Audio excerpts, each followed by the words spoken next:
তো হ্যালো বন্ধুরা, good morning. ইউনিশ rupees ব্লগে সবাইকে স্বাগত। আজকে হচ্ছে মঙ্গলবার সঙ্গে আবার একটা নতুন ব্লগ শুরু করছি। তো দেখো, সকালবেলা চা নিয়ে বসে পড়লাম, তিনজনে চা খেয়ে নেবো, বিস্কিট চা খেয়ে তারপরে বাবাইকে স্কুলে পাঠাবো। তো বাবাইকে স্কুলে পাঠাবো, স্কুলের জন্য একটু টিফিন বানিয়ে নিচ্ছি। এই যে চাউমিন, সব রকম সবজি দিয়ে শীতকালীন। তো বাবাইয়ের টিফিনের সঙ্গে আমাদের টিফিনটাও একবারে করে নিলাম, যে বারবার করব। তো একবারে চাউমিনই খেয়ে নিচ্ছি। এই যে ডিম দিয়ে দিলাম চাউমিনের মধ্যে, তো বাবাইকে দিয়ে আমরাও খেয়ে নেব। তো তারপরে চলে আসলাম রান্নাঘরে সবজি কাটতে। দেখো, কাঁচকলা কেটে নিচ্ছি। কাঁচকলা, ওইদিকে দেখো ফুলকপি রয়েছে, ফুলকপিও কেটে নেব। সব সবজিগুলো কেটে তারপরে রেডি করে নিয়ে তারপরে আমি রান্নাটা শুরু করব। তো কাঁচকলা আলু কাটা আমার হয়ে গেছে, এবার ফুলকপি কাটছি। তো চলো সবজিটা কেটে নিই, পরে আসছি। তো সব সবজি কাটা আমার হয়ে গেছে। তো আজকে কি কি রান্না করবে দেখো, এই যে এখানে আছে শিং মাছ আর এই যে কাঁচকলা আলু। তো শিং মাছ দিয়ে হবে কাঁচকলা আলুর ঝোল, আর হচ্ছে পালং শাক, আর ওখানে হবে ফুলকপি ভাজা। তো এইগুলোই রান্না হবে। তো চলো, এই যে শিং মাছটা আমি তেলে ছেড়ে দিচ্ছি, তো একটু ভেজে নিই শিং মাছটা। খুব বেশি ভাজবো না, হালকাই ভাজবো। তো শিং মাছ ভাজা আমার হয়ে গেছে, এবার একটু মশলা করে নেবো। তো এই মিক্সার মেশিনের বাটিতে একটুখানি আমি আদার টুকরো, 4টে কাঁচা লঙ্কা, একটু জিরে আর অর্ধেকটা টমেটো দিয়ে আমি একটু পেস্ট বানিয়ে নেব। তো পেস্টটা আমার হয়ে গেছে। এইবার কড়াইতে জিরে ফোড়ন দিয়ে তার মধ্যে কাঁচকলা আলুটা ছেড়ে দিলাম। তো কাঁচকলাটা ভাজা হোক আস্তে, তারপরে আমি এর মধ্যে নুন হলুদ দিয়ে দেবো। নুন হলুদ দিয়ে আর একটু ভেজে নেব, ভেজে নিয়ে তারপরে আমি মশলাটা ছেড়ে দেবো। তো ভাজা হতে থাকুক। এই যে দেখো, আমি এখানে মশলা ছেড়ে দিচ্ছি, মশলাটা কষানো হোক। কষানো থেকে তেল ছেড়ে দিলে আমি এখানে জল দিয়ে দেবো। একটু পাতলা পাতলাই করলাম আমি শিং মাছের ঝোলটা। তো এই যে ঝোল ফুটে যাওয়ার পর তারপর শিং মাছটা দিয়ে দিচ্ছি। তো ঝোলটা ফুটে গেছে, তো রেডি হয়ে গেল এই যে কাঁচকলা আলু দিয়ে শিং মাছের ঝোল। এই যে, আর এখানে আছে দেখো, এই যে ফুলকপি ভাজা, বাবাই ভাত দিয়ে খেয়েছে কিছুটা, আর নিচে আছে এই যে পালং শাক। তো চলো কাজবাজ করে নিয়ে পরে আসছি। তো স্নান টান করে চলে এসেছি, এই যে ভাত নিয়ে নিয়েছি বাবাইয়ের জন্য। বাবাইকে এখন ভাত খাবো, তারপর আমরা খাবো। তো চলো খাওয়া দাওয়া করে নিয়ে পরে আসছি। আর সকাল থেকে আসার টাইম পাইনি, তো কাজকর্ম করলাম, শীতকাল তো দেরি হয়ে যায় রোজই। চলো, তো দুপুরে খাওয়া দাওয়ার পর পেয়ারা নিয়ে বসে পড়েছি। এই যে বাবাইও বসে রয়েছে, আমরা এখন বারান্দায় আছি। শীতকাল মানে এই বারান্দায় বসা আমাদের। দেখো, মা এসেছে আমাদের বাড়িতে আজকে অনেকদিন পর। তো চলো, আর কি দেখেছো? হ্যাঁ, মাংস দিয়ে আমাকে দেবে? দিবি না? পিঠা বছরে। এই যে দুই বোন মিলে এখন দুষ্টুমি করবে আর খেলা করবে, দুইজনেই শুধু দুষ্টুমি করে আর খেলা করে। এই খেলা করবে আবার দুষ্টুমি করবে, এইগুলোই কাজ হবে। এই দেখো,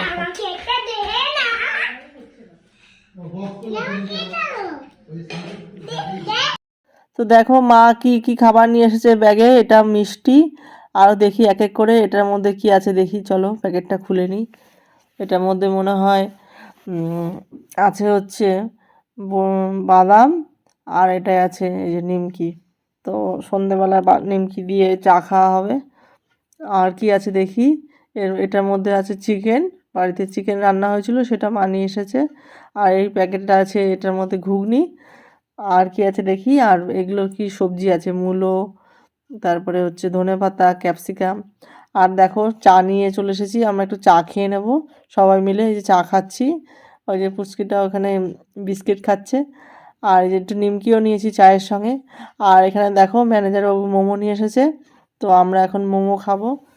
মোমোর স্যুপটা দেখো একটু পাতলা, তো মোমোটা খেতে ভালো হয়েছে। মা এদিকে সবজিগুলো একটু গুছিয়ে নিচ্ছে সব। তো চলো, মোমো খাওয়া হয়ে গেছে আমাদের, চা খাওয়া হয়ে গেছে, এবার রাতের রান্নায় চলে আসবো। তো চলো দেখি কি কি রান্না করা যায়। এই যে দেখো ম্যানেজারবাবু চিকেন নিয়ে এসেছে, তো আমরা রান্না করবো আজকে চিলি চিকেন। তো চিকেনের মধ্যে আমি আদা, রসুন, গোলমরিচের গুঁড়ো, আর হচ্ছে লেবুর রস, আর দুটো ডিম দিয়ে, আর একটু কর্নফ্লাওয়ার দিয়ে আমি এটাকে মাখিয়ে একটু 10-15 মিনিট রেখে দিই। তারপরে আমি চিলি চিকেনটা রান্না করবো। তো চলো এটা মাখিয়ে নিই, তারপর পরে আসছি।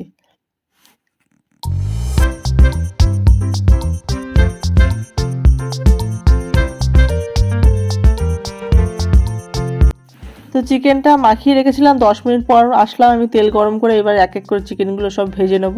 তো চিলি চিকেন বানানোর জন্য এমনি ঝামেলা নেই, কিন্তু এই চিকেনটা ভাজতে একটু টাইম লাগে এই যা। তারপরে ভাজা হয়ে গেলে আর চিলি চিকেনের ঝামেলা নেই।